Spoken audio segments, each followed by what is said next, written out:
बिस्मिल्लाहिर्रहमानिर्रहीम। आज जो मेरा टॉपिक जो मैंने डिस्कस करना है वो है मैकेनिज़्म ऑफ एंजाइम एक्शन, या इसे हम दूसरा नाम देते हैं कैटालाइसिस। कि एंजाइम ने किस तरह कैटालाइसिस करनी है, सबस्ट्रेट की ब्रेक डाउन करनी है। अच्छा, एंजाइम जो है स्पेसिफिक एंजाइम जो हैं स्पेसिफिक ग्लोबुलर स्ट्रक्चर रखते हैं, और ये जो ग्लोबुलर स्ट्रक्चर है ये 3 डायमेंशनल होती है। 3 डायमेंशनल का मतलब है कि ये एक्स एक्सिस, वाई एक्सिस और जी एक्सिस में अरेंज होंगे। तो एंजाइम 3 डायमेंशनल ग्लोबुलर प्रोटीन है,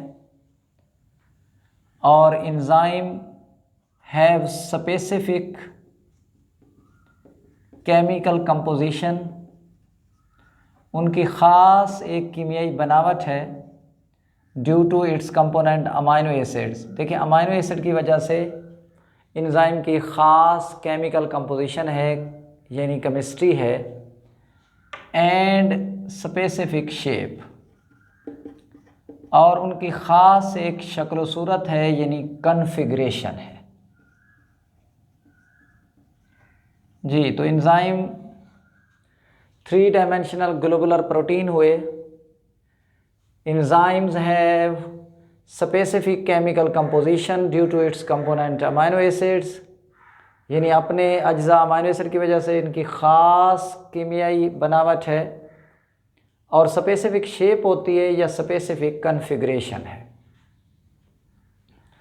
अब enzyme by virtue of its specificity, enzyme की ये खूबी होती है कि वो रिकॉग्नाइज करता है, पहचान लेता है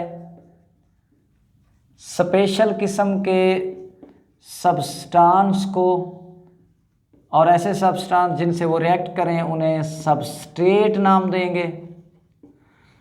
तो enzyme by virtue of its specificity, enzyme की ख़ास ये खूबी है कि वो ख़ास किस्म के सब्सटेंस को रिकॉग्नाइज करता है, पहचानता है, और फिर उन सब्सटेंस के साथ रिएक्ट करता है, और जिन सब्सटेंस के साथ रिएक्ट कर जाएगा हम उन्हें सबस्ट्रेट कहेंगे। और जब सबस्ट्रेट के साथ रिएक्ट करता है तो फिर उनकी कैटालाइसिस करता है, उनकी ब्रेक डाउन करता है इनटू प्रोडक्ट, फिर उन्हें प्रोडक्ट में चेंज कर देता है। लेकिन एंजाइम अनअल्टर्ड, बग़ैर तब्दीली के अलग हो जाता है। ये देखिए, एंजाइम है तो ये सबस्ट्रेट के साथ मिला है, तो ये बनेगा एंजाइम सबस्ट्रेट कम्प्लेक्स। और जब ये एंजाइम सबस्ट्रेट कम्प्लेक्स बन जाएगा तो ये कम्प्लेक्स एक्टिवेट करेगा कैटालाइटिक साइट को। तो फिर क्या होगा कि एंजाइम बग़ैर तब्दीली के अलग हो गए। आगे सबस्ट्रेट जो है ये प्रोडक्ट या प्रोडक्ट्स, यानी या एक बनता है या ज़्यादा बनते हैं, प्रोडक्ट या प्रोडक्ट्स में चेंज हो जाते हैं। तो आप देख सकते हैं कि enzyme used again and again in the reaction. तो एंजाइम इस रिएक्शन में खर्च नहीं होंगे, ख़त्म नहीं होंगे, क्योंकि ये कैटालिस्ट हैं, बार बार यूज़ होते रहेंगे। अब सवाल ये पैदा होता है कि एंजाइम आमतौर पे किस तरीके से रिएक्ट करते हैं, कहाँ से रिएक्ट करते हैं।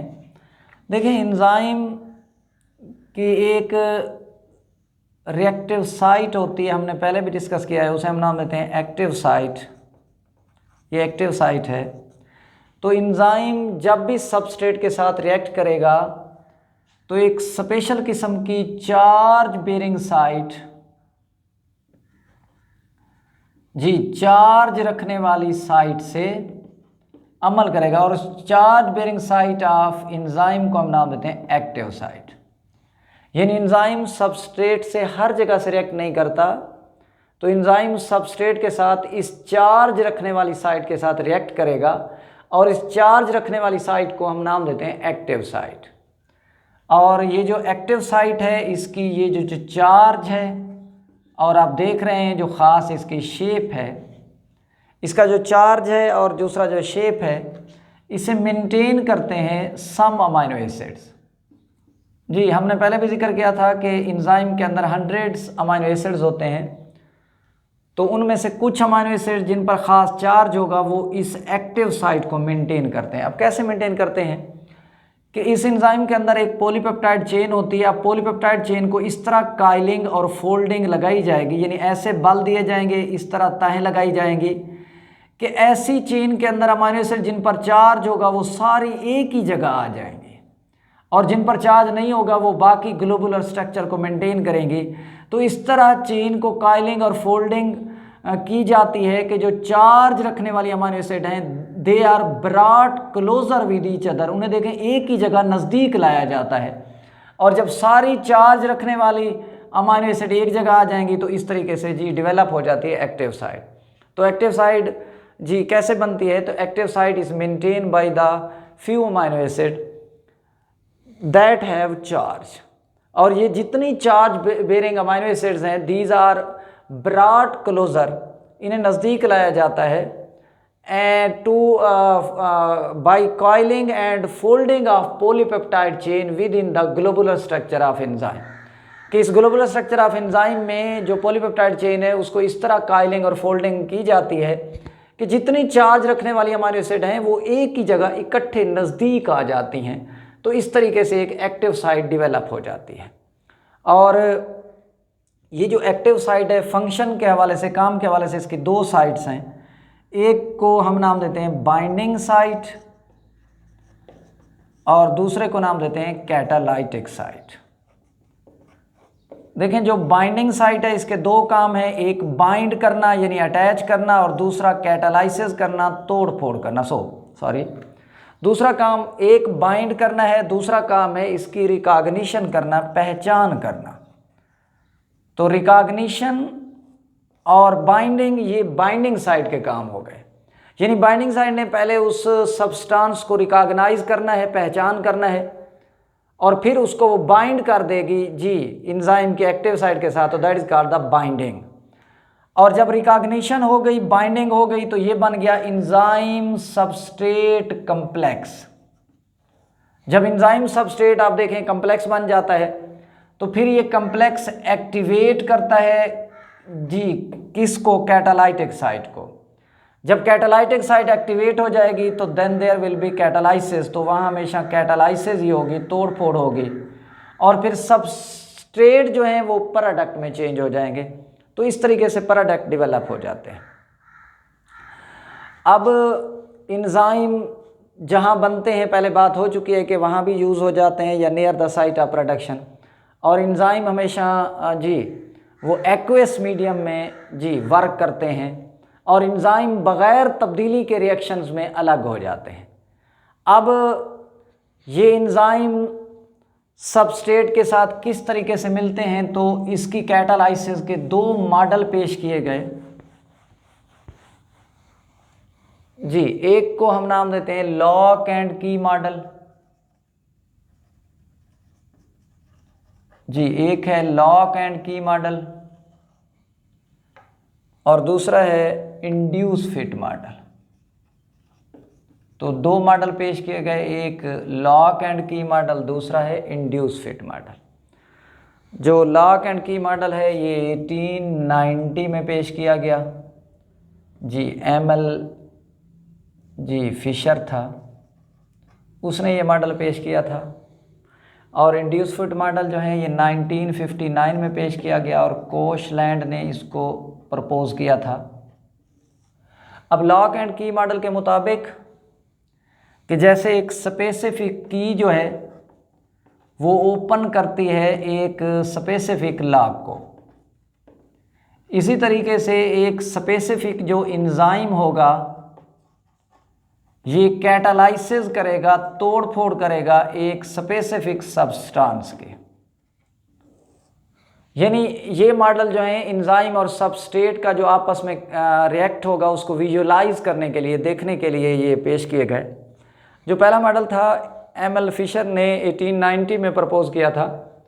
अकॉर्डिंग टू लॉक एंड की मॉडल, जो जिस तरह एक स्पेसिफिक की जो है एक ख़ास लॉक को ओपन करती है, इस तरीके से एक स्पेसिफिक एंजाइम जो है एक ख़ास किस्म के सब्सटेंस को या सबस्ट्रेट की कैटालाइसिस करेगा। और अकॉर्डिंग टू लॉक एंड की मॉडल जो एक्टिव साइट ऑफ एंजाइम है वो रिजिड होगी, वो सख्त होगी। देयर इज़ नो मॉडिफिकेशन, यहाँ कोई तब्दीली नहीं होगी। आर फ्लेक्सिबिलिटी, ना ही उसमें कोई लचक होगी। हाँ, यानी एक्टिव साइट रिजिड है, यहाँ कोई मॉडिफिकेशन या कोई फ्लेक्सिबिलिटी नहीं होती। जी बिफोर रिएक्शन, जी रिएक्शन से पहले भी उसमें कोई चेंज नहीं आती। ड्यूरिंग रिएक्शन, रिएक्शन के दौरान भी कोई चेंज नहीं आती। आफ्टर रिएक्शन, रिएक्शन के बाद भी एक्टिव साइट ऑफ एंजाइम में कोई चेंज नहीं आती। इसलिए एक्टिव साइट ऑफ जो एंजाइम है एक्ट एज टेम्पलेट, वो सांचे के तौर पे काम करेगी। जैसे आप देखते हैं कि ईंटें बनाने वाला एक सांचा होता है, उसके अंदर मिट्टी जो डालते हैं वो मिट्टी उसमें फिट हो जाती है, तो जिस तरह का वो सांचा होता है वो ईंटें उसी तरह की बनती जाती हैं। तो इसका मतलब ये हुआ कि ये टेम्पलेट सांचा है।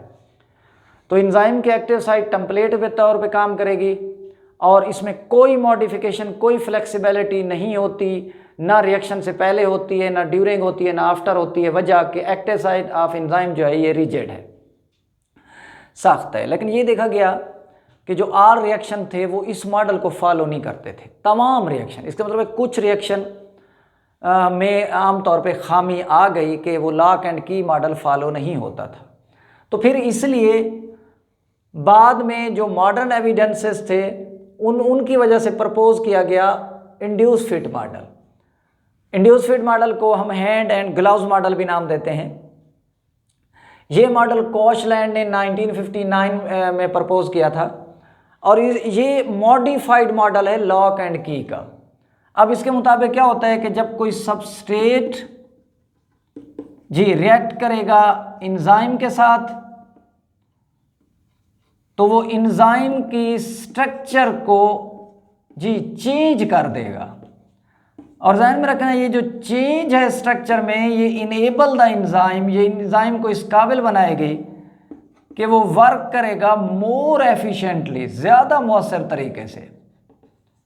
जी मैंने कहा कि जब कोई सबस्ट्रेट एंजाइम के साथ मिलेगा तो इट इंड्यूसेस चेंज, कि इट से मुराद सबस्ट्रेट है, कि ये सबस्ट्रेट जो है ये तब्दीली पैदा करेगा। किस में तब्दीली पैदा करेगा? एंजाइम की स्ट्रक्चर में। जब एंजाइम की स्ट्रक्चर चेंज हो जाएगी तो ये एंजाइम को इस काबिल बनाएगा कि वो मज़ीद अच्छे तरीके से वर्क कर सके।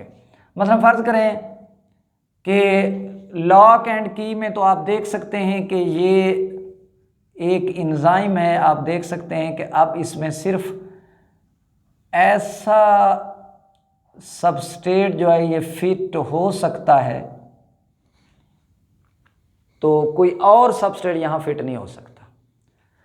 लेकिन जो मॉडिफाइड मॉडल है उसके मुताबिक ये है कि अगर फ़र्ज़ करें ये एक कोई जी सबस्ट्रेट है,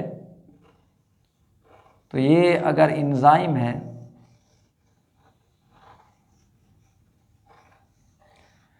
तो ये अब एंजाइम जो है ये जो ही सबस्ट्रेट इसके साथ आके अटैच होगा तो ये इसको अपने अंदर फिट कर लेता है और इसकी वजह से इसमें चेंज आती है और ये मुकम्मल तौर पे उसे घेर लेगा।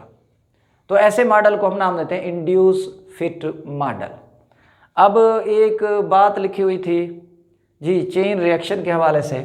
देखिए बॉडी के अंदर जो शुरू में येलो बॉक्स था, देखिए बॉडी के अंदर बाज़ जो रिएक्शन है वो बड़े सिंपल नहीं होते कि एक ही स्टेप में कंप्लीट हो जाएं। वहाँ कम्प्लेक्स रिएक्शन होते हैं, मुख्तलिफ स्टेप होते हैं, जैसे फोटोसिंथेसिस है या रेस्पिरेशन है, सीरीज़ ऑफ रिएक्शन होते हैं। फ़र्ज़ करें कि एक जो सब्सटेंस है या सबस्ट्रेट है वो ए है, उस पर एंजाइम 1 ने अमल किया और उसे कन्वर्ट कर दिया बी प्रोडक्ट में। अब बी प्रोडक्ट एक और एंजाइम को मिल गया सबस्ट्रेट के तौर पे, उस पर एंजाइम 2 ने अमल किया और उसे कन्वर्ट कर दिया सी में। तो सी जो है ये एंजाइम 2 का प्रोडक्ट है, लेकिन बी जो था ये एंजाइम 1 का प्रोडक्ट था, लेकिन एंजाइम 2 का ये सबस्ट्रेट है। इसी तरह जी एक और एंजाइम अमल करता है 3, वो सी को जी डी में, तो से सुआन आप लिख सकते हैं, आगे जितना लिख लें ई तक चले जाए तो यहाँ एंजाइम 4 होगा।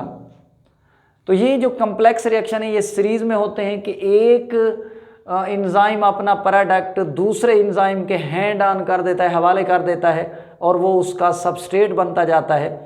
तो इसी तरह ये दरमियान वाले जो हैं ये इंटरमीडिएट प्रोडक्ट्स हैं कि जो बनते भी हैं एक रिएक्शन में फिर यूज़ भी हो जाते हैं, लेकिन ये वाला फाइनल प्रोडक्ट है, ये फाइनल प्रोडक्ट है और ये प्रीकर्सर है, यानी ये रॉ मटेरियल है। तो प्रीकर्सर हमेशा एक्टिवेट करता है, ये देखें एंजाइम को एक्टिवेशन करेगा, तो इसे बोलते हैं प्रीकर्सर एक्टिवेशन। यानी जब मटेरियल रॉ मटेरियल ज़्यादा होगा तो ये एक्टिवेट करता है एंजाइम को कि प्रोसेस को आगे कैटालाइज किया जाए, लेकिन जब फाइनल प्रोडक्ट ज़्यादा बन जाए तो ये इनहिबिट करती है एंजाइम को, तो इसे कहते हैं फीडबैक इनहिबिशन। यानी हमारे जो फोटोसिंथेसिस है उसका फाइनल प्रोडक्ट हमारा जो रेस्पिरेशन है, या फोटोसिंथेसिस की बात कर लें, प्लांट के अंदर जो फोटोसिंथेसिस होती है उसका फाइनल प्रोडक्ट ग्लूकोज है। तो जब ग्लूकोज ज़्यादा बन जाएगा तो फिर ये पीछे आके एंजाइम को रोक देगा कि ग्लूकोज ज़्यादा बना हुआ है, आगे रिएक्शन ना हो, तो खामखा बॉडी में रिएक्शन नहीं होते।